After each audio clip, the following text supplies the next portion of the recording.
Bienvenue dans cette nouvelle édition de l'Africa Tonight. Au sommaire de l'actualité, présentation des résolutions du dialogue interguinéen à la CEDEAO, la communauté économique des États de l'Afrique de l'Ouest, exhortée par l'opposition à prendre position en faveur du retour à l'ordre constitutionnel en Guinée. Poursuite de la visite du président congolais Denis Sassou Nguesso en Côte d'Ivoire, mais déjà plusieurs accords conclus. 13 accords touchant plusieurs domaines de coopération ont été signés ce lundi avec son homologue ivoirien Alassane Ouattara. L'économie bleue, un potentiel énorme en Afrique avec ses 33 pays côtiers, insulaires et un littoral de plus de 47 000 km². Pourtant, les ressources restent encore largement sous-exploitées. Une conférence sur le sujet s'est tenue jusqu'à ce 14 juin aux Comores. Alors qu'une bonne partie de la classe politique guinéenne se montre de plus en plus inquiète face à l'actuelle transition qui ne prendra fin qu'au terme de l'année 2024 et que les partis politiques exigent le retour des civils au pouvoir, une délégation guinéenne composée d'acteurs politiques et sociaux a présenté les résolutions du dialogue interguinéen à la CEDEAO, la communauté économique des États de l'Afrique de l'Ouest. Alors face à la presse, la délégation a présenté ce qui est ressorti de cette rencontre. Mamadou Souaré. Les membres de la convergence des acteurs sociopolitiques impliqués dans le dialogue interguinéen, à peine rentré d'Abuja où il a été reçu par Dr Omar Ali Touré, président de la commission de la CEDEAO, ont fait face à la presse guinéenne pour principalement expliquer l'intérêt de ce déplacement. Et nous sommes venus pour l'étendre les 35 résolutions issues du cadre du dialogue, qui d'ailleurs a pris en compte toutes les préoccupations des gens qui refusent de venir autour de la table. Quand il a reçu le document, je vous assure, il était très émerveillé. Aujourd'hui, nous avons eu à faire cette démarche. On ne peut pas rester sans venir donner le contenu de cette rencontre. Il rentre donc d'Abuja avec de bonnes nouvelles, des promesses de l'institution sous-régionale engagée à soutenir la transition guinéenne. Ici, le représentant de la CEDEAO nous a fait comprendre que malgré le temps écoulé, il y a encore une chance, un moyen de pouvoir respecter le chronogramme si nous voulons bien sûr faire les choses ensemble. Et quand on est arrivé à Abuja, le président de la commission aussi nous a fait comprendre et qui sont entièrement prêts et d'accord à accompagner la Guinée. Cette coalition jugée pro-junte veut surtout dissiper les critiques et puis inviter chaque Guinéen à apporter sa contribution pour la réussite de la transition. Nous nous sommes inquiets de ce qui se passe en Guinée. Ce qui se passe en Guinée, pour nous, on ne doit pas rester silencieux. Pourquoi? La junte au pouvoir, je veux dire les militaires au pouvoir, on ne peut pas les laisser seuls gérer la transition. S'ils sont bloqués à un moment donné, nous nous sommes appelés en tant que citoyens, engagés dans la transition pour venir débloquer à des niveaux où les civils peuvent intervenir. Mais nous sommes désolés d'apprendre du côté de Abuja que des leaders viennent saper la Guinée tout en disant à la CEDEAO de ne pas nous être accompagnés. C'est compliqué. Après l'étape d'Abuja avec la CEDEAO, les membres de la convergence des acteurs sociopolitiques prévoient prochainement un déplacement en Europe pour rencontrer les dirigeants de l'Union européenne afin de demander, là aussi, le soutien de l'Union européenne. Des bombardements et des tirs ont été rapportés cette semaine. Les combats continuent au Soudan entre l'armée régulière du général Abdel Fattah al-Burhan et les forces de soutien rapide du général Hemeti. Des affrontements dans la capitale Khartoum, mais aussi dans la ville d'El Geneina. Le chef de la mission de l'ONU au Soudan estime que les violences dans la région du Darfour pourraient constituer des crimes contre l'humanité à la suite donc de cette guerre qui, depuis le 15 avril, a coûté la vie à 958 personnes parmi les civils, d'après le dernier bilan du syndicat des médecins soudanais annoncé ce mardi. Il était l'opposant historique au président camerounais Paul Biya. John Froundi est décédé. Le président du Social Democratic Front s'est éteint ce 12 juin à Yaoundé à l'âge de 81 ans. Depuis l'annonce de sa disparition, c'est toute la classe politique camerounaise qui rend hommage à John Froundi, dont la carrière politique reste étroitement liée à celle du retour du multipartisme. Mildred Diamou. John Froundi s'est éteint. Le leader du principal parti d'opposition camerounais, Social Democratic Front, SDF, a rendu l'âme le 12 juin 2023 à Yaoundé, des suites d'une longue maladie, révèle un communiqué du premier vice-président du parti, Joshua Ossi, publié le 13 juin 2023. Il y a 81 ans, l'opposant historique camerounais décède quelques semaines avant la tenue du congrès du SDF, prévu du 28 au 30 juillet 2023. Selon le parti, John Froundi devait acter son retrait définitif de la vie politique pendant ce congrès. C'est un jour de profonde tristesse pour l'histoire politique camerounaise. C'est une page qui se tourne et laisse la voie à l'émergence de nouveaux acteurs politiques dans l'échiquier politique camerounais. On souhaite que l'héritage de son combat au sein du SDF, parti dont il a milité durant de nombreuses années, sera conservé. Né le 7 juillet 1941 dans le village de Babadeu, près de Bamenda, dans le département de la Mézam, dans la région du nord-ouest du Cameroun, John Froundi incarne depuis plus de 3 décennies l'opposition radicale au président Paul Biya. Il est candidat à l'élection présidentielle de 1992. Il boycotte celle de 1997, se présente à nouveau en 2004, puis en 2011, sa dernière campagne. En 1992, lors de la toute première élection présidentielle pluraliste du Cameroun, John Froundi est deuxième avec 36% des voix, derrière Paul Biya, qui a remporté 40% des voix. On dirait qu'il a été un acteur majeur pour l'avènement de la démocratie au Cameroun, un combattant infatigable fidèle à ses idéaux. Il incarne l'image de la figure du multipartisme au Cameroun dans les années 1990, rompant ainsi avec le monopartisme. On pourra dire de lui qu'il était un patriote dans l'âme, fervent défenseur du fédéralisme, de la paix et de la justice sociale. John Froundi fait ses premiers pas en politique dans les années 1980 au sein du Rassemblement démocratique du peuple camerounais RDPC de Paul Biya, avant de fonder le SDF le 26 mai 1990, parti qu'il dirige depuis sa création. Il a été enlevé 2 fois pendant la crise anglophone du Nord-Ouest et du Sud-Ouest.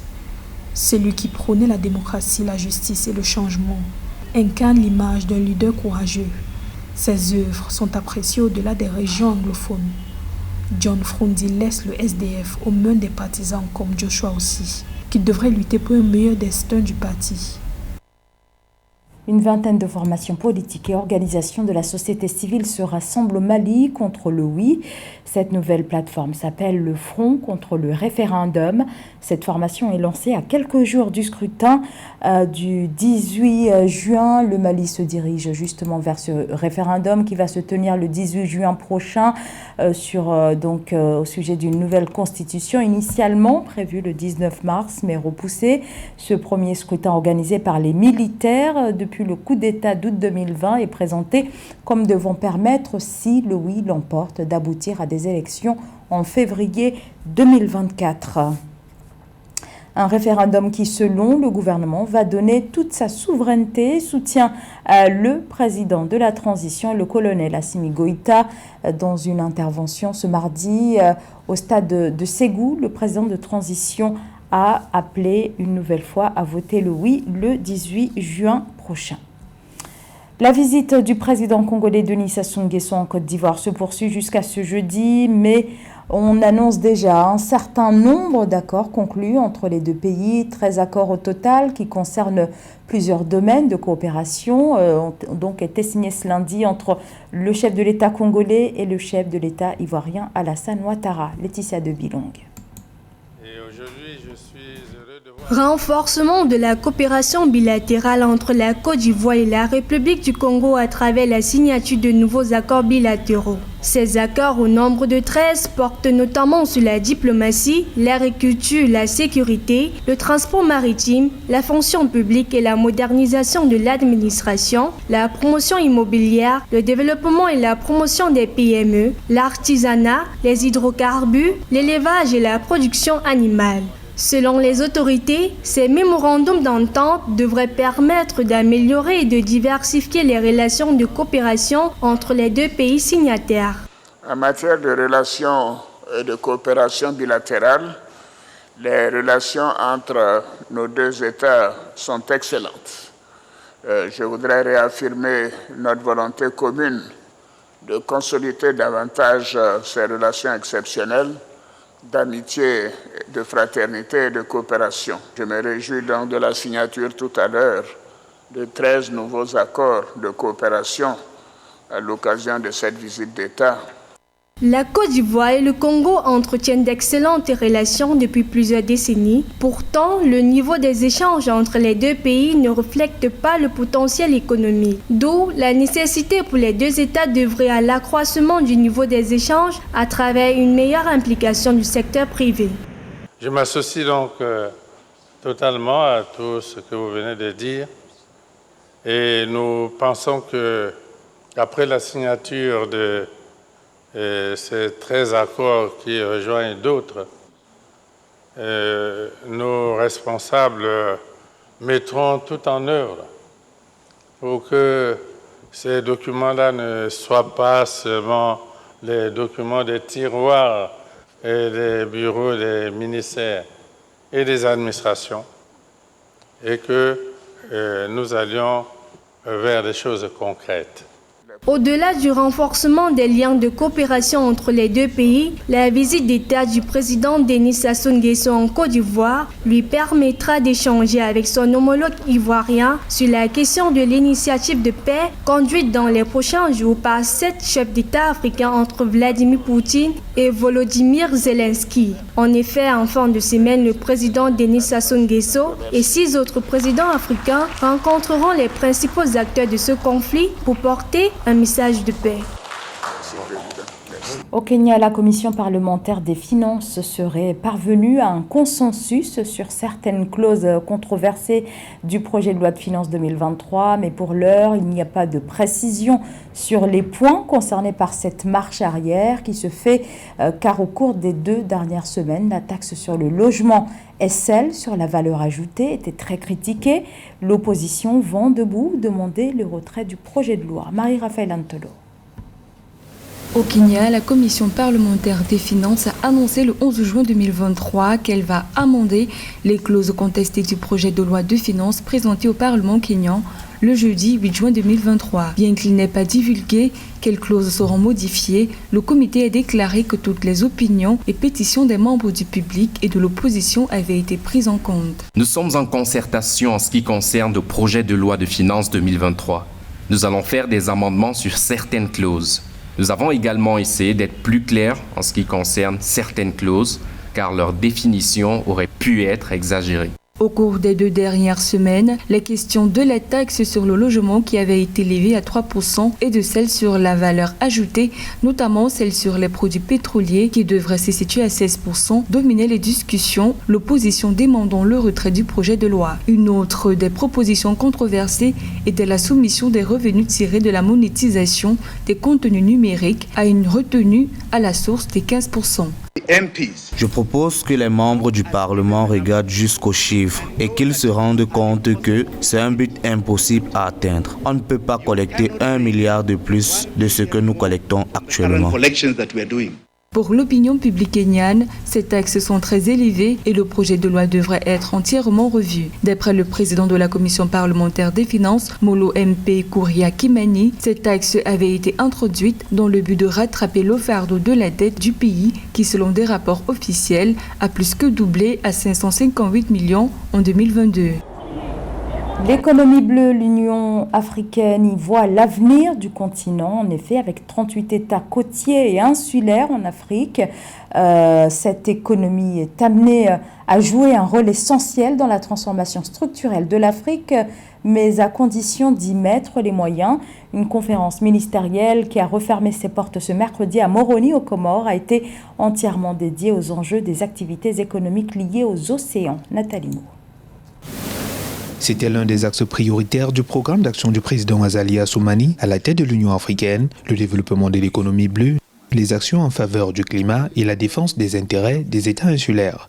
Une conférence ministérielle de 3 jours sur l'initiative de la Grande Muraille Bleue s'est ouverte le 12 juin 2023 à Moroni, aux Comores. Objectif, mener des réflexions pour mettre sur pied des mécanismes durables qui vont permettre de stimuler la croissance économique des États insulaires à travers le développement durable de l'économie bleue, tout en assurant la protection de la biodiversité dans la région ouest de l'océan Indien, afin de parvenir à inverser la courbe de la perte de la biodiversité d'ici 2030. Conclusion des travaux, une déclaration comme ils vont l'appeler, que ce soit un outil que je peux, en tant que président de l'Union africaine, amener pour essayer de défendre sur le plan régional, continental et international, d'autant plus qu'en septembre, on aura au Kenya des assises sur l'économie bleue.